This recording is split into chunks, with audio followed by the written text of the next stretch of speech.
Hi friends, welcome to Isha home vlogs. ಇವತ್ತಿನ vlog ತುಂಬ special. ಯಾಕೆಂದರೆ ಇದು ನನ್ನ ಮಗಳ ಈಶನ್ ಬರ್ತ್ಡೇಗೆ ನಾನು ಈ ವರ್ಷ ಸತ್ಯನಾರಾಯಣ ಪೂಜೆ ಮಾಡಿಸಿದ್ದೀನಿ. ಸೊ ಯಾಕೆ ಮಾಡಿಸಿದ್ದೀನಿ, ನಾನು ಫಸ್ಟ್ ಟೈಮ್ ಮಾಡಿಸಿದಾಗ ನನಗೆ ಏನೇನು ಫಲ ಕೊಟ್ಟಿದೆ, ಏನೇನು ಪವಾಡ ಆಗಿದೆ ನನ್ನ ಲೈಫಲ್ಲಿ ಅಂತ ಕಂಪ್ಲೀಟ್ ಸ್ಟೋರಿನ ಹೇಳ್ತೀನಿ. ಸೊ ಫುಲ್ ವಿಡಿಯೋನ ಮಿಸ್ ಮಾಡಿದೆ ನೋಡಿ. ಸೊ ಇದು ಪೂಜೆಗೆ ಅಂತ ತಯಾರಿ ಮಾಡ್ತಿರೋದು. ಈ ವರ್ಷ ನಮ್ಮ ಜೊತೆಗೆ ನಮ್ಮ ಅತ್ತೆನೂ ಇದ್ದಾರೆ. ಸೊ ಅವರು ಹೈದ್ರಾಬಾದಲ್ಲಿ ಇರ್ತಾರೆ ಯೂಶ್ವಲಿ. ಈ ವರ್ಷ ಹೈದ್ರಾಬಾದಿಗೆ ನಾವು ಹೋಗಿರೋದ್ರಿಂದ ಬರ್ತಾ ಕರ್ಕೊಂಬಂದಿದ್ವಿ. ಸೊ ಅವರಿಗೆ ರಂಗೋಲಿ ಹಾಕೋದೆಲ್ಲ ತುಂಬ ಇಷ್ಟ ಅಂತ ಹೇಳ್ಕೊಂಡು ತುಳಸಿ ಕಟ್ಟೆ ಹತ್ರ ಎಲ್ಲ ಈ ಥರ ಕೋಲಮ್ ಆರ್ಟ್ನ ಹಾಕಿದ್ದಾರೆ. ರಿಯಲಾಗಿ ಪೇಂಟಲ್ಲೇ ಹಾಕ್ತಾಯಿದ್ದೀವಿ ಪರ್ಮನೆಂಟಾಗಿ. ಈವನ್ ಬಾವಿ ಮೇಲೆ ನಾನು ಹಾಕ್ತಾಯಿದ್ದೀನಿ. ನಮ್ಮಲ್ಲಿ ಏನು ಆಲ್ರೆಡಿ ಕೋಲಮ್ ಆರ್ಟಿನ ಥೀಮ್ ಇದೆ ಅದನ್ನೇ ಎಲ್ಲ ಕಡೆನೂ ಮ್ಯಾಚ್ ಮಾಡಿದ್ವಿ. ಸೊ ಇದು ಹಿಂದಿನ ಪ್ರಿಪ್ರೇಷನ್ ವೀಡಿಯೋ. ಸೊ ನಾನೆಲ್ಲ ಇಲ್ಲಿ ಕಾಯಿ, ಹಣ್ಣು, ಹೂವು ಎಲ್ಲ ರೆಡಿ ಮಾಡ್ಕೊತಾ ಇದ್ದೆ. ಡೆಕೋರೇಷನ್ ಅವರು ಬಂದುಬಿಟ್ಟು ಡೆಕೋರೇಟ್ ಮಾಡ್ತಿದ್ದಾರೆ. ಸೊ ಇದು ಪವನ್ PR ಇವೆಂಟ್ಸ್ ಅಂತ ಹೇಳ್ಕೊಂಡು ಸಾಗರದಲ್ಲಿ ಈ ಮನೆ ಇಂಟೀರಿಯರ್ಸ್ ಮಾಡಿರೋದು ಇವನೇನೆ. ಆ್ಯಂಡ್ ಡೆಕೋರೇಷನ್ದು ಒಂದು ಬಿಸ್ನೆಸ್ ಇರೋದ್ರಿಂದ ಡೆಕೋರು ಮಾಡ್ತಾರೆ. ಸೊ ನಾನು ಮೇನ್ ಡೋರಿಗೆ ಮತ್ತು ಅಲ್ಲಿ ಸತ್ಯನಾರಾಯಣ ಪೂಜೆ ಹಿಂದ್ಗಡೆ ಇರೋದಕ್ಕೆ ಯಾವ ರೀತಿ ನಿಮ್ಗೆ ಹೇಗೆ ಅನಿಸುತ್ತೆ ಹಾಗೆ ಮಾಡುವಂಥ ಕೈ ಬಿಟ್ಬಿಡ್ತೀನಿ ಯಾವಾಗಲೂ ಅಷ್ಟೇ. ಸೊ ಅವನಿಗೆ ತಿಳಿದಂಗೆ ಅವನು ಸರಿಯಾಗಿ ತಿಮ್ಮಪ್ಪನಿಗೆ ಅಂದರೆ ನಾರಾಯಣಗೆ ಇಷ್ಟವಾಗುವಂಥ ತಿಮ್ಮಪ್ಪನ ಡೋರ್ ಥೀಮ್ನೇ ರೆಡಿ ಮಾಡ್ತಾ ಇದ್ದಾರೆ. ಆ್ಯಂಡ್ ನಾನು ಮೇನ್ ಡೋರಿಗೆ ಅಷ್ಟೇ ತೋರಣ ಹಾಕ್ಸಿರೋದು, ಈ ಡೋರಿಗೆ ಹಾಕ್ಸಿಲ್ಲ. ಯಾಕೆಂದರೆ ಇಲ್ಲಿ ನಮ್ಮ ಗುಬ್ಬಿ ಕ್ಯೂಟಾಗಿ ಮಲಗಿದೆ, ಇದಕ್ಕೆ ಡಿಸ್ಟರ್ಬ್ ಮಾಡೋಕ್ಕೆ ನನಗೆ ಇಷ್ಟ ಇಲ್ಲ. ಸೊ ಅದನ್ನು ನನ್ನ ಪ್ರಕಾರ ಅದು ಡಿವೈನ್ ಬ್ಲೆಸ್ಸಿಂಗ್ ಅಂತ ಹೇಳ್ಕೊಂಡು ಹಾಗಾಗಿ ನಾನು ಅಲ್ಲಿ ಬೇಡ ಹೂವಿಲ್ಲ ಅಂದ್ರೂ ನಡೆಯುತ್ತೆ, ಬಿಕಾಸ್ ನನಗೆ ಗುಬ್ಬಿ ಇರಬೇಕು ಅಂತ ಹೇಳ್ಕೊಂಡು ಮೇನ್ ಡೋರಿಗೆ ಅಷ್ಟೇ ನಾನು ತೋರಣಗಳು ಹಾಕಿಸ್ಬಿಟ್ಟು ಇದು ಹಿಂದಿನ ದಿನ ಈ ಥರ ನೈಟ್ 10-10:30 ಅಷ್ಟೊತ್ತಿಗಾಗಿತ್ತು ಈ ಥರ ರೆಡಿ ಮಾಡಿರೋದು. ಸೇಮ್ ಈವನ್ ಅಲ್ಲಿ ದೇವ್ರನ್ನ ಸತ್ಯನಾರಾಯಣ ಪೂಜೆ ಮಾಡಿ ಫೋಟೋ ತೆಗೆದಾಗ ತುಂಬ ಚೆನ್ನಾಗಿ ಸೇಮ್ ತಿಮ್ಮಪ್ಪನ ಡೋರ್ ಥರನೇ ಕಾಣಿಸುತ್ತೆ. ಡೆಕೋರೇಷನ್ ತುಂಬ ಚೆನ್ನಾಗಿದೆ, ನನಗೂ ಸಿಕ್ಕಾಪಟ್ಟೆ ಇಷ್ಟ ಆಯಿತು ಈ ಥೀಮು.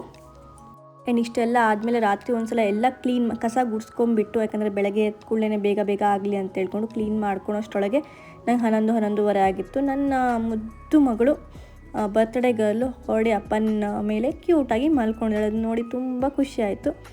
ಎಷ್ಟೇ ಕೆಲಸ ಮಾಡಿ ಎಷ್ಟೇ ಸ್ಟ್ರೆಸ್ ಇದ್ದರೂ ಈ ಒಂದು ಗ್ಲಿಮ್ಸ್ ನೋಡಿದಾಗ ಒಂಥರ ಮನಸ್ಸಿಗೆ ಸಮಾಧಾನ ಆಗುತ್ತೆ.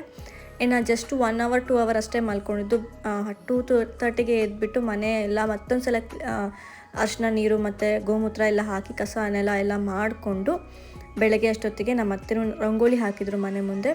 ಸೊ ಅದಾದಮೇಲೆ ಯಾಕಂದರೆ 8:30 9 o'clockಗೆ ಭಟ್ರು ಬಂದುಬಿಡ್ತಾರೆ. ಅಷ್ಟೋ ತನಕ ನಾನು ಎಲ್ಲ ರೆಡಿ ಆಗಬೇಕು ಅಂತ ಹೇಳ್ಕೊಂಡು ನಾನು 6:30 ಒಳಗಡೆ ಕಂಪ್ಲೀಟಾಗಿ ಹುಣ್ಣಿಮೆ ಆಗಿರೋದು ಹುಣ್ಣಿಮೆ ಪೂಜೆನೂ ಮಾಡ್ತೀನಿ. ನಾನು 1 hour ಪೂಜೆ ಮಾಡ್ತೀನಿ ಹುಣ್ಣಿಮೆ ದಿನ. ಸೊ ಕಂಪ್ಲೀಟ್ಲಿ ದೇವ್ರನ್ನೆಲ್ಲ ತೊಳೆದ್ಬಿಟ್ಟು ಹಾಗಾಗಿ 5:30ಇಂದನೇ ಪೂಜೆ ಸ್ಟಾರ್ಟ್ ಮಾಡಿದ್ದೆ ಮಾಡಲಿಕ್ಕೆ. 5:30ಗೆ ಪೂಜೆ ಸ್ಟಾರ್ಟ್ ಮಾಡೋದ್ರಿಂದ 6:30 ಅಷ್ಟೊತ್ತಿಗೆ ಪೂಜೆ ಮುಗ್ದೋಯ್ತು. ಸೊ ಇದು 6:30 ವೀಡಿಯೋ. ಆಲ್ರೆಡಿ ತುಳಸಿ ಪೂಜೆ ಆಗಿ ಮನೇಲಿರೋ ಕಂಪ್ಲೀಟ್ಲಿ ದೇವ್ರದ್ದು ಏನಿದೆ ನಮ್ಮ ಮನೆ ಪೂಜಾ ರೂಮಲ್ಲಿರೋ ದೇವ್ರನ್ನು ತೊಳೆದು ಅದರೊಳಗೂ ಹಾಲಿನ ಅಭಿಷೇಕ ಮಾಡಿಬಿಟ್ಟು ಪಂಚಾಮೃತ ಅಭಿಷೇಕ ಮಾಡಿ ಪೂಜೆ ಮಾಡಿದ್ದೀನಿ. ಗುರುವಾರದ ದಿನ ಆಗಿರೋದು ಸಾಯಿಬಾಬಂದು ಅಭಿಷೇಕ ಮಾಡಿ ಪೂಜೆ ಮಾಡಿ ರೆಡಿ ಆಗಿದೆ. ಈವನ್ ಸತ್ಯನಾರಾಯಣಗೆ ಪೀಠನೂ ಸಹಿತ ರೆಡಿ ಮಾಡಿಟ್ಟಿದ್ದೀನಿ. ಇದು ಪೂಜೆ ಆಗಿರೋವಂಥ ಒಂದು ವಿಡಿಯೋ. ಇಷ್ಟೊತ್ತಿಗೆ ಯಾಕೆ ಇಷ್ಟು ಬೇಗ ಮಾಡಿದ್ದೀನಿ ಅಂತಂದರೆ ಮೇಕಪ್ ಮಾಡ್ಕೊಳ್ಲಿಕ್ಕೆ. ಹೌದು, ಸ್ವಲ್ಪ ಚೆನ್ನಾಗಿ ಕಾಣಬೇಕಲ್ಲ ನಾವು. ಆ್ಯಂಡ್ ನನ್ನ ಫ್ರೆಂಡ್ ನೋಡಿ ಸೂಟ್ ಕೇಸ್ ಸಮೇತ ಬಂದುಬಿಟ್ಟಿದ್ದಾಳೆ. ಆ್ಯಕ್ಚುಲಿ ನೀವು ಹಳೆ ವ್ಲಾಗಲ್ಲೆಲ್ಲ ಗೊತ್ತಿದೆ ಇವಳು ನನ್ನ ಫ್ರೆಂಡ್ ಅಂತ. ಅವಳು ಒಂದು 2 months ಬೆಂಗಳೂರಿಗೆ ಹೋಗಿ ಲಕ್ಷ್ಮೀ ಶೆಟ್ಟಿ ಹತ್ರ ಮೇಕಪ್ ಕಲ್ತ್ಕೊಂಡು ಬಂದಿದ್ದಾಳೆ. ಸೊ ಅವಳಿಗೂ ನಗು ಬರುತ್ತೆ, ನನಗೂ ನಗು ಬರುತ್ತೆ. ಈ ಥರ ಪ್ರೊಫೆಷ್ನಲ್ ಆಗಿ ನನ್ನ ಮನೆಗೆ ಬಂದುಬಿಟ್ಟು ಮೇಕಪ್ ಮಾಡ್ತಿದ್ದಾಳೆ ಅಂತ. ಸೊ ಇವಾಗ ಅಂದರೆ ಭಟ್ರು ಬರೋಕ್ಕಿಂತ ಮುಂಚೆ 8 o'clock ಒಳಗಡೆ ಮೇಕಪ್ ಮಾಡ್ಕೊತಿರೋದು ಹೇರ್ ಸ್ಟೈಲ್ ಎಲ್ಲ. ಆ್ಯಂಡ್ ಇದು ನಾನು ಉಡ್ಕೊತಿರೋ ಸೀರೆ ಲಾಸ್ಟ್ ವ್ಲಾಗಲ್ಲಿ ಹಾಕಿದ್ದೀನಲ್ಲ, ಸುಲಕ್ಷ್ಮಿ ಸಿಲ್ಕ್ಸ್ ಅಂತ ಹೇಳ್ಕೊಂಡು. ಸೊ ಅಲ್ಲೇ ನಾನು ತೊಗೊಂಡಿರೋ ಅಂಥ ಸೀರೆ ಇದು. ಸೊ ನೋಡ್ಬೋದು ನೀವು, ಇದು ಪ್ಯೂರ್ ಮೈಸೂರು ಸಿಲ್ಕ್ ಸ್ಯಾರಿ. ಇದಕ್ಕೆ ನಾನು ಸಾಗರದಲ್ಲೇ RY ಬುಟೀಕ್ ಅಂತ ಹೇಳ್ಕೊಂಡು ಅವ್ರ ಹತ್ರನೇ ಕುಚ್ಚು ಮತ್ತು ಬ್ಲೌಸ್ ಎಲ್ಲ ಮಾಡ್ಕೊಂಡಿರೋದು. ಬ್ಲೌಸ್ ಅಂತೂ ತುಂಬ ಚೆನ್ನಾಗಿ ಬಂದಿದೆ, ಫಿನಿಶಿಂಗು ಹಾಕ್ಕೊಂಡ್ಮೇಲೂ ಪರ್ಫೆಕ್ಟ್ ಫಿಟ್ಟಿಂಗ್ ಬಂದಿದೆ.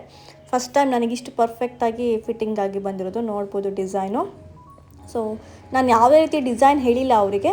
ಸೊ ಅವರೇ ಆ ಸೀರೆಗೆ ತಕ್ಕಂಥ ಒಂದು ಡಿಸೈನ್ ಮಾಡಿದ್ದಾರೆ. ಆ ಸೀರೆಯಲ್ಲಿ ಯಾವ ರೀತಿ ಬಾರ್ಡ್ರ್ ಇದೆ ಅದನ್ನೇ ಮ್ಯಾಚ್ ಮಾಡಿಬಿಟ್ಟು. ಸೊ ಇದು ನಾನು ಇವತ್ತು ವೇರ್ ಮಾಡ್ತಿರೋದು, ಪೂಜೆಗೆ ವೇರ್ ಮಾಡ್ತಿರೋ ಅಂಥ ಒಂದು ಔಟ್ಫಿಟ್ಟು. ಸೊ ಇದು ನನ್ನ ಫೈನಲ್ ಲುಕ್ಕು. ಹೇಗಾಗಿದೆ ಕಮೆಂಟ್ ಮಾಡಿ. ಚೆನ್ನಾಗಿ ಆಗಿದೆಯಾ ಹೇರ್ ಸ್ಟೈಲು, ಮೇಕಪ್ ಅಂತೆಲ್ಲ. ಸ್ಯಾರಿ ಕಲ್ಲರು ಮತ್ತು ಸ್ಯಾರಿ ಬ್ಲೌಸ್ ಫಿಟ್ಟಿಂಗ್ ಅಂತೂ ನನಗಂತೂ ಸಿಕ್ಕಾಪಟ್ಟೆ ಇಷ್ಟ ಆಯಿತು. ಯಾಕಂದರೆ ತುಂಬ ಕಂಫರ್ಟೇಬಲ್ ಇದೆ. ಮೈಸೂರು ಸಿಲ್ಕ್ ಅಂದ್ರೆ ಅಷ್ಟು ಕಂಫರ್ಟ್ ವೇರ್ ಅಂತ ಅನಿಸುತ್ತೆ. ಸೊ ಭಟ್ರು ಬರೋಕ್ಕಿಂತ ಮುಂಚೆನೇ ನಾನು ಈ ಥರ ಎಲ್ಲ ರೆಡಿಯಾಗಿ ವಿಡಿಯೋ ತಗೊತಾ ಇದ್ದೀನಿ. ಅವರು 9:30ಗೆ ಬಂದರು. ಸ್ವಲ್ಪ ½ ಲೇಟಾಗಿ ಬಂದರು. ಸೊ ನನಗೂ ಸ್ವಲ್ಪ ಫೋಟೋ ಸೆಷನ್ ಎಲ್ಲ ಮಾಡಲಿಕ್ಕೆ ಟೈಮ್ ಸಿಕ್ತು. ನಮ್ಮ ಮನೆಯವ್ರ ಪಾಪ ನಾಯಿಗೆ ಹಾಲಾಗ್ತಾ ಇದ್ದಾರೆ. ಆ್ಯಂಡ್ ಇವರು ನಮ್ಮತ್ತೆ, ನಮ್ಮ ಮನೆಯವರು ಅಂದರೆ ನನ್ನ ಹಸ್ಬೆಂಡಿನ ಅಮ್ಮ. ಇವ್ರ ಬಗ್ಗೆ ಹೇಳಬೇಕೇ ಆಗಿಲ್ಲ. ಈ ಮನುಷ್ಯ ಫೋಟೋಗಂತೂ ಬರೋದಿಲ್ಲ, ನಾನೇ ಎಳ್ಕೊಂಬಂದು ಫೋಟೋ ತೆಗೆಸ್ಕೋಬೇಕು. ಈ ವರ್ಷ ಸಿಕ್ಕಾಪಟ್ಟೆ ಖುಷಿಯಾಗಿದ್ದೀನಿ, ಯಾಕಂದರೆ ನನಗೆ ಈ ವರ್ಷ 2 ಅಮ್ಮಂದರು ಒಟ್ಟಿಗೆ ಇದ್ದಾರೆ ನನಗೆ ಹೆಲ್ಪ್ ಮಾಡಲಿಕ್ಕೆ. ಸೊ ನಾನು ತುಂಬ ಆರಾಮಾಗಿದ್ದೀನಿ.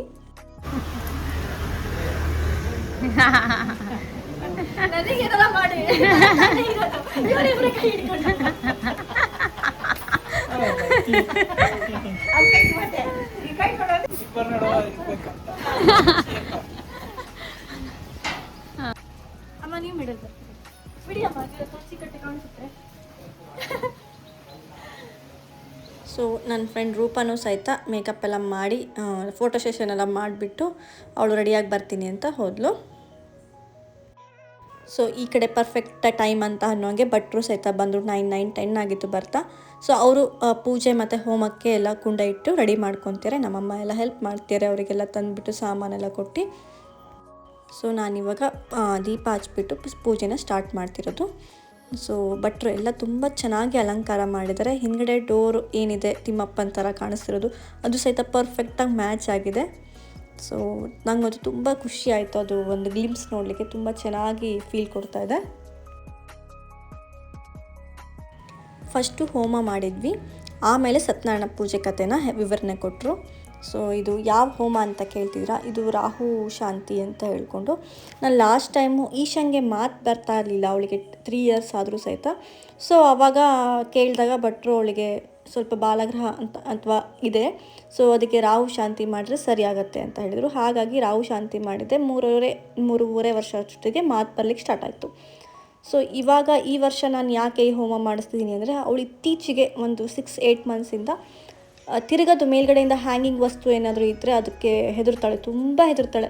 ಗಂಟೆ ಆಗಿರ್ಬೋದು, ಬೆಲ್ ಆಗಿರ್ಬೋದು, ತಿರುಗ್ತಾ ಇರುತ್ತಲ್ಲ ಜೋಕಾಲಿ ಆಗಿರ್ಬೋದು, ಆ ಥರ ಎಲ್ಲ ಐಟಮ್ಸಿಗೆ ಹೆದರ್ತಾಳೆ. ಸೊ ಹಾಗಾಗಿ ಆ ಹೆದರಿಕೆ ಹೋಗಲಿ ಅಂತ ಹೇಳಿಕೊಂಡು ಸಂಕಲ್ಪ ಮಾಡಿಕೊಂಡು ಅವಳ ಮೇಲೆ ಮತ್ತೊಂದು ಸಲ ರಾಹು ಶಾಂತಿ ಮಾಡಿಸಿ ಸತ್ಯನಾರಾಯಣ ಪೂಜೆ ಮಾಡ್ತಿರೋದು. ಆ್ಯಂಡ್ ಮನೆ ಕಟ್ಟಿ ಆಗಿದೆ, ಅವಾಗಲೂ ಸಹಿತ ಹೋಮ ಮಾಡಿಲ್ಲ, ಬರೀ ಸತ್ಯನಾರಾಯಣ ಪೂಜೆ ಮಾಡಿದ್ವಿ. ಸೊ ಒಂದು ಹೋಮ ಹವನ ಆಯಿತು ಅಂತಂದರೆ ಮನೇಲಿರೋ ಅಂಥ ಎಲ್ಲ ನೆಗೆಟಿವಿಟಿ ಹೋಗುತ್ತೆ ಅನ್ನೋದು ನಂಬಿಕೆ ನನಗೆ.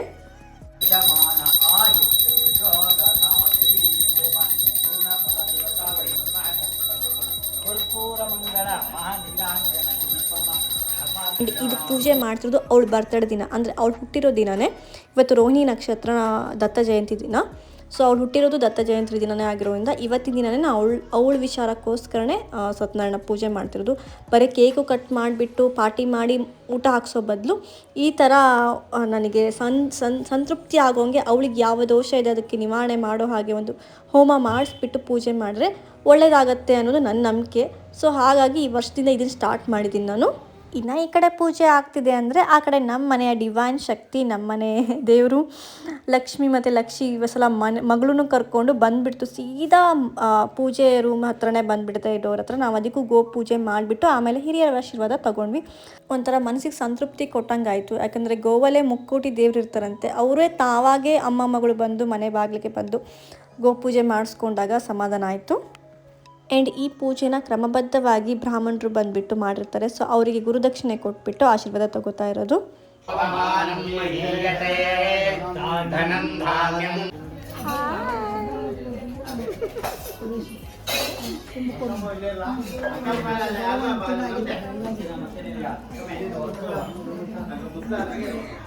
ಹಾಯ್, ಯಾವಾಗ ಬಂದ್ರಿ?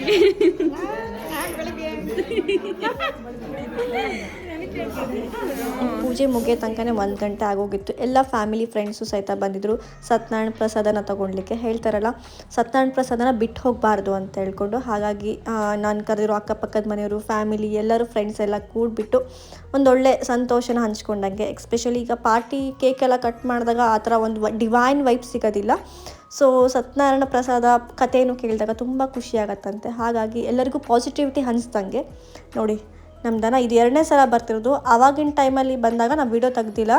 ಸೊ ಅದು ಪೂರ್ತಿ ಆವಾಗ ಒಳಗಡೆ ತನಕ ಬಂದಿತ್ತು. ಇವಾಗಲೂ ಮತ್ತೊಂದು ಸಲ ಗೇಟ್ ಓಪನ್ ಆಗಿದೆ. ಅಂದರೆ ಜನರು ಬರ್ತಾ ಹೋಗ್ತಾ ಗೇಟ್ ಓಪನ್ ಮಾಡಿಬಿಡ್ತಾರಲ್ಲ, ಸೊ ಅದ್ರ ಹಿಂದೆನೇ ಓಡ್ ಬಂದಿದೆ. ಹೋಗಲ್ಲ ಅಂತ ಜಗಳ ಆಡ್ತಿದೆ. ನೋಡಿ, ನೀವೇ ನೋಡಿ, ಕೊಟ್ಟು ಬಾ ಅಂದರೆ ನಾನು ಅಲ್ಲೇ ನಿಂತ್ಕೊತೀನಿ, ಹೋಗಲ್ಲ. ಇವ್ರು ಆಸೆ ತೋರಿಸ್ತಿದ್ದಾರೆ, ಬಾ ಗೇಟ್ ತನಕ ಕೊಡ್ತೀನಿ ಅಂತ. ಅದು ನಾನು ಬರಲ್ಲ, ನಾನು ಇಲ್ಲೇ ಇರ್ತೀನಿ, ನೀನು ಇಲ್ಲೇ ಕೊಡೋದಾರೆ ಕೊಡು, ಇಲ್ಲ ನಾನು ಹಿಂಗೆ ನಿಂತ್ಕೊತೀನಿ ಅಂತ ಹೇಳ್ತಾ ಇದ್ದೆ. ಅಷ್ಟು ಬಂದನ ಮತ್ತೆ ಹೋಗ್ತಿದೆ ನೋಡಿ, ಬಿಡ್ತಾ ಇಲ್ಲ. ಸೊ ಹಂಗೋ ಹಿಂಗೋ ಮಾಡಿ ಅದನ್ನು ಕರ್ಕೊಂಡು ಎಳ್ಕೊಬಂದು ಹೊರಗಡೆ ಬಿಟ್ವಿ, ಇಲ್ಲೇ ನಿಂತ್ಕೊ ಅಂತ ಹೇಳ್ಕೊಂಡು. ಸೊ ನಾನು ಮತ್ತು ಎಲ್ಲರೂ ರೊಟ್ಟಿ ಎಲ್ಲ ಆಸೆ ತೋರಿಸ್ರು ತಿಂತಾ ಇಲ್ಲ. ಮತ್ತು ನಾನು ಮನೆ ಒಳಗಡೆ ಹೋಗಿ ಬಾಳೆಹಣ್ಣು ತೊಗೊಬಂದೆ ನೋಡಿ, ಫಸ್ಟ್ ಕೈಯಲ್ಲಿ ಹಾಕ್ಕೊಂಡು ತಿಂತ. ಅದಕ್ಕೆ ಗೊತ್ತಿದೆ ನಾನು ಎವ್ರಿ ಡೇ ಕೊಡ್ತೀನಲ್ವಾ, ಸೊ ನಾನು ಬಂದು ಸಮಾಧಾನ ಮಾಡಿ ಹೊರಗಡೆ ಕಳಿಸ್ತಾ ಇದ್ದೀನಿ, ಇಲ್ಲೇ ಹೋಗು ಅಂತ. ಈಗ ಎಲ್ಲರೂ ಊಟ ಕೊಟ್ಟು ಈಗ ಇಲ್ಲೇ ನಿಂತ್ಕೊಬಿಟ್ಟಿದೆ, ಯಾರಿಗೂ ಎಕ್ಸಿಟ್ ಇಲ್ಲ, ಎಂಟ್ರಿ ಇಲ್ಲ. ಬಿಕಾಸ್ ಬಾಗಿಲು ತೆಗೆದ್ರೆ ಹೊರಗಡೆ ಬರುತ್ತೆ, ಒಳಗಡೆ ಇದ್ದವ್ರು ಹೊರಗಡೆ ಹೋಗೋಕ್ಕಾಗಲ್ಲ, ಹೊರಗಡೆ ಇದ್ದವ್ರು ಒಳಗಡೆ ಬರೋಕ್ಕಾಗಲ್ಲ, ಹಾಗಾಗೋಗಿದೆ ನಮ್ಮ ಮನೇಲಿ. ಸೊ ಇದು ನಮ್ಮ ಮನೆಯಲ್ಲಿ ಬಂದಿರೋವಂಥ ಜನ ಸತ್ಯನಾರಾಯಣ ಪೂಜೆಗೆ. ಸೊ ನನಗೆ ಇಷ್ಟ ಆಗುವಂಥ ಎಲ್ಲ ಪೀಪಲು ಯಾರ್ಯಾರು ಕರೆದಿರೋ ಎಲ್ಲರೂ ಬಂದಿದ್ದಾರೆ, ತುಂಬ ಸಂತೋಷ ಆಯಿತು ಬಂದಿದ್ದು. ಸೊ ಇದು ನಮ್ಮ ಮನೆ ಮೆನು. ಸೊ ಹೋಳಿಗೆ ಊಟ, ರೊಟ್ಟಿ ಹೋಳಿಗೆ ಎಲ್ಲ ಊಟ ಇರೋದು. ಆ್ಯಂಡ್ ಆ್ಯಕ್ಚುಲಿ ನಾನು ನನ್ನ ಫ್ರೆಂಡ್ ಅಂಜನ್ ಮನೆಗೆ ಊಟಕ್ಕೆ ಹೋದಾಗ ಅವ್ರ ಮನೆಗೆ ತುಂಬ ಇಷ್ಟ ಆಗಿತ್ತು, ತಿಂದಾಗ ನಾನು ತಿಂತಾನೇ ಇರಬೇಕು ಅಂತ ಅನಿಸಿತ್ತು. ಹಾಗಾಗಿ ಅವ್ರನ್ನೇ ಕರ್ಕೊಂಬಂದು, ಅಂದರೆ ಅವ್ರ ರಿಲೇಟಿವ್, ಸೊ ಮಾಡಿದ್ರಂತೆ. ಸೊ ಅವರಿಗೆ ಕ್ಯಾಟ್ರಿಂಗ್ ಕೊಟ್ಟಿದ್ದೆ ನಾನು. ಸೊ ಕ್ಯಾಟ್ರಿಂಗಲ್ಲಿ ತುಂಬ ಚೆನ್ನಾಗಿ ಮಾಡಿದ್ದೆ, ಎಲ್ಲ ಫ್ರೈಸು ಆ್ಯಂಡ್ ಪಲ್ಯಗಳಾಗಿರ್ಬೋದು, ತುಂಬ ಚೆನ್ನಾಗಿತ್ತು. ಡಿಫ್ರೆಂಟಾಗಿತ್ತು. ತೊಂಡೆಕಾಯಿ ಫ್ರೈ, ಬೆಂಡೆಕಾಯಿ ಫ್ರೈ ಆಗಿರ್ಬೋದು, ಇದು ಅನಾನಸನಿಂದು ಸಾಸಿವೆ ಅಂತಾರಲ್ಲ ಅದಾಗಿರ್ಬೋದು. ಆ್ಯಂಡ್ ಇದು ಗಸಗಸೆ ಪಾಯಸ. ನಾನು ಅವ್ರ ಮನೇಲಿ ಹೋದಾಗ ಒಂದು ಲೋಟ ಫುಲ್ 2 ಸಲ ಕುಡ್ತಿದ್ದೆ. ಸೊ ಹಾಗಾಗಿ ಗಸಗಸೆ ಪಾಯಸ ಬೇಕೇ ಬೇಕು ಅಂತ ಮಾಡಿಸಿರೋದು. ಆ್ಯಂಡ್ ಹೋಳಿಗೆ, ರೊಟ್ಟಿಗೆ ತಕ್ಕಂಗೆ ಒಂದು ಕಾಯಿ ಚಟ್ನಿ, ಆ್ಯಂಡ್ ಚಿತ್ರಾನ್ನ, ಮತ್ತು ಅದಕ್ಕೆ ಬಾಡಿಸ್ಕೊಳಕ್ಕೆ ಸಾಸಿವೆ.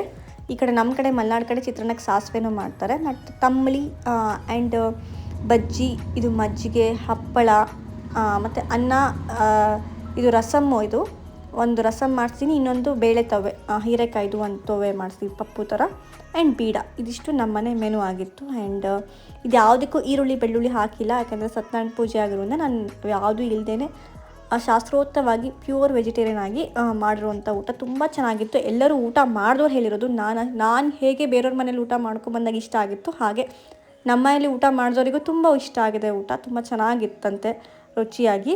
ನನಗೆ ಸ್ಟ್ರೆಸ್ ಆಗಿರೋದನ್ನ ಜಾಸ್ತಿ ತಿನ್ನಲಿಕ್ಕಾಗಿಲ್ಲ, ಬಟ್ ಬಂದವರಿಗೆಲ್ಲ ಖುಷಿಯಾಗಿದೆ. ಅದೇ ನಂಗೆ ಒಂಥರ ಸಂತೃಪ್ತಿ, ಬಂದವರು ಚೆನ್ನಾಗಿ ಊಟ ಮಾಡ್ಕೊಂಡು ಹೋದರು, ಪ್ರಸಾದ ತೊಗೊಂಡು ಹೋದರು ಅಂತ ಹೇಳಿಕೊಂಡು. ಆ್ಯಂಡ್ ಈ ಕಡೆ ಎಲ್ಲ ಪ್ರಸಾದ ತೊಗೋತಾ ಇದ್ದರೆ, ಸ್ವಲ್ಪ ಯಾರಾದರೂ ಎಕ್ಸಿಟು ಎಂಟ್ರಿ ಆಗಲಿಕ್ಕೆ ಗೇಟ್ ಓಪನ್ ಮಾಡಿದ್ರೆ ಇದು ಕಾಯ್ತಾ ನಿಂತ್ಕೊಂಡಿದೆ, ದನ ಒಳಗಡೆ ಬರಲಿಕ್ಕೆ ಅಂತಾನೆ. ಆ್ಯಂಡ್ ಯಾರೋ ಒಬ್ರು ಹಿಂಗೆ ನಾನು ವೀಡಿಯೋ ಮಾಡ್ತಾ ಇರಬೇಕಾದ್ರೆ ಸಡನ್ನಾಗಿ ಗೇಟ್ ಓಪನ್ ಮಾಡಿಬಿಟ್ಟಿದ್ದಾರೆ. ಹಿಂಗೆ ಬಂತು ಅಂದರೆ ಎದುರುಗಡೆ ಒಂದು ಚಿಕ್ಕ ಪಾಪು ಇದೆ. ನನಗೆ ಒಂದು ಕ್ಷಣ ಹಿಂಗೆ ಇದೆ ದಸಕ್ಕಂತು, ಅದು ಎಲ್ಲಿ ಹೋಗಿ ಗುದ್ದುಬಿಡ್ತು ಆ ಪಾಪುಗೆ ಅಂತ ಹೇಳ್ಕೊಂಡು. ನೋಡಿ ಬೇಕಾದ್ರೆ ನಾನು ಇವಾಗ ನೋಡಿ ಒಂದೇ ಸೆಕೆಂಡ್ ಅಲ್ಲೇ ಇದೆ ಪಾಪು. ಬಟ್ ಆ ದನ ಎಷ್ಟು ನಾಲೆಜ್ ಇದೆ ಅಂದರೆ ಪಟ್ಟಂತ ಮುಖ ಆ ಕಡೆ ತಿರ್ಸ್ಕೊಂಡು ಸೈಡ್ ಆಗಿದೆ, ಒಂದು ಚೂರು ಯಾರಿಗೂ ನೋವು ಕೊಟ್ಟಿಲ್ಲ. ಅದೇ ಹೇಳ್ತಾರಲ್ಲ, ದೇವ್ರು ಇರ್ತಾರೆ ಅಂತ ಹೇಳ್ಕೊಂಡು ಪ್ರಾಣಿ ಪಕ್ಷಿಗಳಲ್ಲಿ. ಸುಮ್ಮನೆ ಅಲ್ಲ, ನಾವಾದ್ರೇ ಗಾಡಿಯಲ್ಲಿ ಹೋಗ್ತಿರ್ಬೇಕಾದ್ರೆ ಒಂದು ಸ್ವಲ್ಪ ಸ್ಪೀಡಲ್ಲಿ ಹೋಗ್ಬಿಟ್ರೆ ಆಕ್ಸಿಡೆಂಟ್ ಮಾಡಿಬಿಡ್ತೀವೇನೋ. ಅವ್ರು ನೋಡಿ ಎದುರುಗಡೆ ಮಗು ಇದೆ, ಗೊತ್ತಿಲ್ಲದೆ ಪಕ್ಕಕ್ಕೆ ಪಟ್ಟಂತ ಸರಿಸ್ಕೊಂತು. ಸೊ ಅದು ಡಿವೈನ್ ಶಕ್ತಿ ಅಂತಂದರೆ. ನನಗೆ ಜಗಳ ಆಡ್ತೀನಿ ನನ್ನ ಜೊತೆಗೆ, ನೀನು ನನಗೆ ಒಳಗಡೆ ಬಿಡ್ತಾ ಇಲ್ಲ ಅಂತ ಹೇಳ್ಕೊಂಡು. ಒಟ್ಟು ಅದಕ್ಕೆ ಹೊರಗಡೆ ಬಂದು ಊಟ ಮಾಡಬೇಕು. ಆ್ಯಂಡ್ ಇದು ಲಾಸ್ಟಿಗೆ ಒಂದು ಬೀಡ. ಹಾಯ್,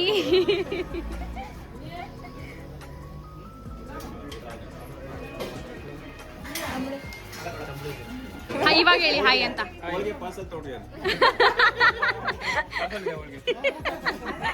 ಈ ಕಡೆ ನಾವೆಲ್ಲ ಊಟ ಮಾಡಿಕೊಂಡು ಎಂಜಾಯ್ ಮಾಡ್ತಾರೆ, ಈ ಕಡೆ ಮಕ್ಕಳೆಲ್ಲ ಈ ಪ್ಲೇ ಗ್ರೌಂಡ್ ಮಾಡಿದ್ವಲ್ಲ, ಲಾಸ್ಟ್ ಬ್ಲಾಗಲ್ಲಿ ಹೇಳಿದ್ದೀನಲ್ಲ, ಈ ಪ್ಲೇ ಗ್ರೌಂಡಲ್ಲಿ ಆರಾಮ್ಸೆ ಎಂಜಾಯ್ ಮಾಡ್ತಿದ್ದಾರೆ. ಸೊ ಅವ್ರದ್ದು ಈ ಕಡೆ ಒಂದು ಆಟ ನಡೀತಾ ಇದೆ. ಸೊ ನಮಗೆ ಯಾರು ಕಾಟ ಕೊಟ್ಟಿಲ್ಲ, ಅವ್ರ ಪಾಡಿಗೆ ಅವ್ರು ಎಂಜಾಯ್ ಮಾಡ್ತಾ ಇದ್ದಾರೆ ಮರಳಲ್ಲಿ, ನಾವು ನಮ್ಮ ಪಾಡಿಗೆ ನಾವು ಫಂಕ್ಷನ್ ಮಾಡ್ತಾ ಇದ್ವಿ. ಆ್ಯಂಡ್ ಇವಾಗ ನಾನು ನನ್ನ ಒಂದು ಸ್ಟೋರಿ ಹೇಳ್ತೀನಿ. ಲಾಸ್ಟ್ ಟೈಮ್ ಮಾಡಿಸಿದಾಗ ಏನೇನಾಗಿತ್ತು ಅಂತೆಲ್ಲ. ಫಸ್ಟ್ ಟೈಮ್ ನಾನು ಮದುವೆ ಆದ ಹೊಸದಾಗಿ ಮಾಡಿಸ್ತಾರಲ್ಲ ಅದೇ ಪೂಜೆ. ಅದಾದಮೇಲೆ ನಾನು ಯಾವುದೇ ರೀತಿ ಸತ್ಯನಾರಾಯಣ ಪೂಜೆ ಮಾಡಿಸಿರಲಿಲ್ಲ. ಮಗು ಆಗೋ ತನಕನೂ, ಮಗು ಆಗಿ 2 ವರ್ಷ 3 ವರ್ಷ ತನಕನೂ ಪೂಜೆ ಮಾಡಿಸಿಲ್ಲ. ಬಟ್ ಅವಳಿಗೆ 3 ವರ್ಷ ಆದ್ರೂ ಮಾತೇ ಬರ್ತಾ ಇಲ್ಲ ಅಂದಾಗ ನನಗೆ ಅನಿಸ್ತು, ಒಂದು ಸತ್ಯನಾರಾಯಣ ಪೂಜೆ ಮಾಡಿಸೋಣ, ಒಂದು ರಾಹು ಶಾಂತಿ ಮಾಡಿಸಿ. ಸೊ ಯಾಕಂದರೆ ಬಾಲಗ್ರಹ ದೋಷ ಇರೋದ್ರಿಂದ ರಾಹು ಶಾಂತಿ ಮಾಡಿದ್ರೆ ಸ್ವಲ್ಪ ಪರಿಹಾರ ಆಗುತ್ತೆ ಅಂತೇಳಿ. ಸೊ ಯಾವಾಗ ಅದು ಮಾಡಿಸಿ ಆಗಿ ವೆರಿ 3 to 4 ಮಂತ್ಸಲ್ಲೇ ಕಂಪ್ಲೀಟಾಗಿ ಮಾತಾಡೋಕ್ಕೆ ಸ್ಟಾರ್ಟ್ ಮಾಡಿದ್ಲು. ಅದು ಒಂದು ಸ್ಪೆಷಲ್ ನನಗೆ. ನನ್ನ ಮಗಳು ವಿಚಾರದಲ್ಲಿ ತುಂಬ ಹೆದರಿದೆ. 3 ಇಯರ್ಸ್ ಆದರೂ ಮಾತು ಬರ್ತಾ ಇಲ್ಲ, ಏನೂ ಮಾತಾಡ್ತಿಲ್ಲ ಅಂತ ಅಂದಾಗ ಸೊ ಅದಾದಮೇಲೆ ಸತ್ಯನಾರಾಯಣ ಪೂಜೆ ಮಾಡಿದಾಗ ಸಂಕಲ್ಪ ಹಾಕ್ಕೊಂಡಿದ್ದೆ, ನಾನು ಪೂಜೆ ಮಾಡಬೇಕು ಅಂದರೆ ನನ್ನ ಸ್ವಂತ ಮನೆ ಇರಬೇಕು ಅಂತ. ಯಾಕಂದರೆ ನಾನು ಫಸ್ಟ್ ಟೈಮ್ ಮಾಡಿದಾಗ ಬಾಡಿಗೆ ಮನೆಯಲ್ಲಿದ್ದೆ 3 ವರ್ಷ ಇದ್ದಾಗ. ಸೊ ವೆರಿ 4.5 ವರ್ಷಕ್ಕೆ, ನನ್ನ ಮಗಳು 4.5 ವರ್ಷ ಅಷ್ಟೊತ್ತಿಗೆ ನಾನು ಆಲ್ರೆಡಿ ಸ್ವಂತ ಮನೇಲಿ ಗೃಹಪ್ರವೇಶ ಟೈಮಲ್ಲಿ ಸತ್ಯನಾರಾಯಣ ಪೂಜೆ ಮಾಡಿರೋದು. ಸೊ ಜಸ್ಟು 1.5 ವರ್ಷಕ್ಕೆ ನನಗೆ ಫಲ ಕೊಟ್ಟಿದೆ. ನಾನು ಹೇಳಿದ್ದೆ ನೆಕ್ಸ್ಟ್ ಟೈಮ್ ನಾನು ಪೂಜೆ ಮಾಡಿದ್ರೆ ಸ್ವಂತ ಮನೆ ಇರಲೇಬೇಕು ಅಂತ. ಸೊ ಸ್ವಂತ ಮನೆಯಲ್ಲೇ ನನಗೆ ಪೂಜೆ ಮಾಡಿಸ್ಕೊಂಡಂಗಾಯಿತು ಸೆಕೆಂಡ್ ಟೈಮ್, ಅಂದರೆ ಹೋದ ವರ್ಷ. ಆ್ಯಂಡ್ ಈ ವರ್ಷ ನಾನು ಅವಳಿಗೆ ಸ್ವಲ್ಪ ಗಂಟೆ ಎಲ್ಲ ನೋಡಿ ಹೆದರ್ತಾಳಲ್ಲ, ಅದೆಲ್ಲ ಹೋಗಲಿ ಅಂತ ಹೇಳ್ಕೊಂಡು ಪೂಜೆ ಮಾಡಿಸಿರೋದು. ಆ್ಯಂಡ್ ರಾಹುದು ಎಲ್ಲ ಸ್ವಲ್ಪ ಅವಳಿಗೆ ಕಾಟ ಇದೆ, ಬಾಳಗ್ರಹ ಕಾಟ ಅಂತ ಹೇಳ್ತಾರಲ್ಲ ಚಿಕ್ಕ ಮಕ್ಕಳಿಗೆ, ಅದಿದೆ. ಸೊ ಅದು ಸ್ವಲ್ಪ ಕಡಿಮೆ ಆಗಲಿ ಅಂತ ಮಾಡಿಸ್ತಾ ಇರೋದು. ಆ್ಯಂಡ್ ಡಿವೈನ್ ಶಕ್ತಿ ಏನಂದರೆ ಯಾವತ್ತೂ ನಮ್ಮನೆ ಬ್ಲ್ಯಾಕ್ ಕ್ಯಾಟ್ ಬಂದೇ ಇಲ್ಲ. ಇವತ್ತು ನೋಡಿ ಪೂಜೆ ಮಾಡಿಸಿದ ದಿನ ರಾತ್ರಿ ಬ್ಲ್ಯಾಕ್ ಕ್ಯಾಟ್ ಬಂದು ಸೋಫಾ ಕೆಳಗಡೆ ಬಂದು ಮಲ್ಕೊಂಡಿದೆ. ನನಗೆ ವಿಚಿತ್ರ ಅನ್ನಿಸ್ತು. ಪ್ರಾಣಿ ಪಕ್ಷಿಗಳಲ್ಲೇ ನಮಗೆ ಒಂದು ಡಿವೈನ್ ವಿಸಿಟಿಂಗ್ ಅಂತ ಹೇಳ್ತಾರಲ್ಲ, ಆ ಥರ ಅನಿಸುತ್ತೆ. ಯಾಕೆಂದರೆ ರಾಹು ಅಂದ್ರೇ ಬ್ಲ್ಯಾಕ್ ಕ್ಯಾಟು, ಅದೇ ನಮ್ಮ ಮನೆಗೆ ಬಂದು ಬ್ಲೆಸ್ ಮಾಡಿ ಹೋದಂಗೆ. ನಾನು ಎಲ್ಲ ಪ್ರಾಣಿ ಪಕ್ಷಿಗಳ ವಿಚಾರದಲ್ಲೂ ನಾನು ಅದನ್ನೇ ಹೇಳ್ತೀನಿ. ಅವರಲ್ಲೇ ನಮಗೊಂದು ಸೈನ್ಸ್ ಇರುತ್ತೆ. ಅವರು ನಮಗೊಂದು ಸಿಗ್ನಲ್ಸ್ ಕೊಡ್ತಿರ್ತಾರೆ ಬಂದು. ಸೊ ಖುಷಿ ಆಯಿತು, ಅದು ಬಂದು ನಮ್ಮ ಮನೇಲಿ ಹಾಲು ಕುಡಿದ್ಬಿಟ್ಟು ರಾತ್ರಿ ಹೋಯಿತು. ಸೊ ಇದಾಗಿತ್ತು ಈ ವರ್ಷದ ಒಂದು ನನ್ನ ಮಗಳ ಬರ್ತ್ಡೇ ಸೆಲೆಬ್ರೇಷನು. ಬಿಕಾಸ್ ನಾನು ಈ ವರ್ಷ ಕೇಕ್ ಕಟ್ಟೆಲ್ಲ ಮಾಡಿಬಿಟ್ಟು ಜನರು ಕರೆದಿತ್ತು ಪಾರ್ಟಿ ಮಾಡಿಲ್ಲ. ಅದ್ರ ಬದಲಾಗಿ ಸತ್ಯನಾರಾಯಣ ಪೂಜೆ, ಅಂದರೆ ಅವಳ ಬರ್ತ್ಡೇ ಡಿಸೆಂಬರ್ 11 ಇರ್ಬೋದು, ಬಟ್ ಅವಳು ಹುಟ್ಟಿರೋವಂಥ ನಕ್ಷತ್ರದ ದಿನವೇ ನಾನು ಸತ್ಯನಾರಾಯಣ ಪೂಜೆ ಮಾಡಿಸ್ಬಿಟ್ಟು ಜನಗಳನ್ನ ಕರೆದ್ಬಿಟ್ಟು ಸೆಲೆಬ್ರೇಷನ್ ಮಾಡಿರೋದು. ಸೊ ಹೋಪ್ಫುಲಿ ನಿಮಗೂ ಇದು ಇನ್ಸ್ಪಿರೇಷನ್ ಆಗಿರುತ್ತೆ. ನಿಮ್ಮ ಮಕ್ಕಳು ಬರ್ತ್ಡೇಗೂ ಸಹಿತ ಹೀಗೆ ಒಂದು 10 ಜನ ಕರಿತಿದ್ದೀರಾ ಅಂತಂದ್ರೂ ನಮ್ಮ ಸಂಸ್ಕೃತಿ ಏನಿದೆ ಪೂಜೆ ಮಾಡಿದಾಗ ನಾವು ಅದಕ್ಕೆ ಪ್ರಸಾದ ಜನಕ್ಕೆ ಬಂದವರಿಗೂ ಸತ್ಯನಾರಾಯಣ ಪ್ರಸಾದ ಕೊಟ್ಟು ಅದನ್ನು ಪಾಸಿಟಿವಿಟಿ ಹಂಚ್ದಂಗೆ ಆಗತ್ತೆ ಅಂತ ನಾನು ನಂಬಿದ್ದೀನಿ. ಆ್ಯಂಡ್ ನನಗೂ ನನ್ನ ಲೈಫಲ್ಲಿ ಈ ಒಂದು ಫೀಲ್ ಆಗಿದೆ, ಏನಂತಾರೆ ಮಿರಾಕಲ್ ಫೀಲ್ ಆಗಿದೆ. ಯಾಕೆಂದರೆ ನಾನು ಸಣ್ಣ ಬಾಡಿಗೆ ಮನೇಲಿ ಇದ್ದಾಗ ಪೂಜೆ ಮಾಡಿಸಿದ್ದು. ಅಂದ್ಕೊಂಡಿದ್ದು ಒಂದೇ, ನನಗೊಂದು ಮನೆ ಬೇಕು ಅಂತ. ಗೊತ್ತಿಲ್ಲದೆ ಇಷ್ಟೊಂದು ದೊಡ್ಡ, ನನಗೆ ಅಂದ್ಕೊಂಡಿಕ್ಕಿಂತ ದೊಡ್ಡ ಮನೆ ನಾರಾಯಣ ಕೊಟ್ಟಿದ್ದಾನೆ ಅಂತ ಹೇಳ್ಬೋದು. ಯಾಕಂದರೆ ಮಾಡಿಸಿ 1.5 ವರ್ಷಕ್ಕೆ ನಾನು ಸ್ವಂತ ಮನೆಯಲ್ಲಿದ್ದೆ. ಸೊ ಈ ವರ್ಷ ನಾನು ಪ್ರೊಫೆಷ್ನಲ್ ಆಗಿ ಕಂಟೆಂಟ್ ಕ್ರಿಯೇಟರ್ ಆಗಿದ್ದೀನಿ. ನನಗೆ ಗೊತ್ತಿರಲಿಲ್ಲ ಇದರಲ್ಲೂ ಸಹಿತ ನಾನು ದುಡ್ಡು ಮಾಡ್ಬೋದು ಅಥವಾ ನಾನೊಂದು ದುಡಿಬೋದು ಅಂತ ಹೇಳ್ಕೊಂಡು ಮನೆಯಲ್ಲೇ ದುಡಿಯೋವಂಥ ಅವಕಾಶನೂ ನಾರಾಯಣನೇ ಕಲ್ಪಿಸ್ಕೊಟ್ಟಿದ್ದಾನೆ. ಸೊ ಇದೆಲ್ಲ ನಾರಾಯಣನ ಒಂದು ಶಕ್ತಿ ಅಂತ ಹೇಳ್ಬೋದು. ನಮಗೆ ಜೀವನ ಮಾಡಲಿಕ್ಕೆ ನಾರಾಯಣ ಬೇಕು. ಶಿವ ಮುಕ್ತಿ ಮತ್ತು ಹುಟ್ಟು ಮತ್ತು ಸಾವಿಗೆ ಆದರೆ ನಾರಾಯಣ ಜೀವನ ಮಾಡಲಿಕ್ಕೆ ಅನಿಸುತ್ತೆ. ಸೊ ಹಾಗಾಗಿ ನೀವು ಸಹಿತ ನಿಮ್ಮ ಇಲ್ಲಿ ವರ್ಷಕ್ಕೆ ಅಥವಾ 5 ವರ್ಷಕ್ಕೊಂದ್ಸಲ ಸತ್ಯನಾರಾಯಣ ಪೂಜೆ ಮಾಡಿಸಿ. ನಿಮಗೆ ಒಂದು ಪಾಸಿಟಿವಿಟಿ ಫೀಲ್ ಅಂತೂ ಕಂಪಲ್ಸರಿ ಆಗುತ್ತೆ.